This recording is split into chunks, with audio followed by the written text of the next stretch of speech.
Tell me about yourself, Brianna. Well, I was born and raised here in New York. I'm currently a student at Bishop, prep third in my class. I plan to attend Columbia when I'm old enough for college, and I'm going to study business. Well, what if you get this part?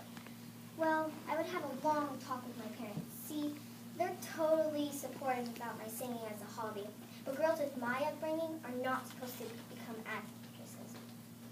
So I guess that brings me to why I'm here. My parents have been controlling my every decision until as long as I can remember. I'm tired of being a proper young lady. I want to show the world what I can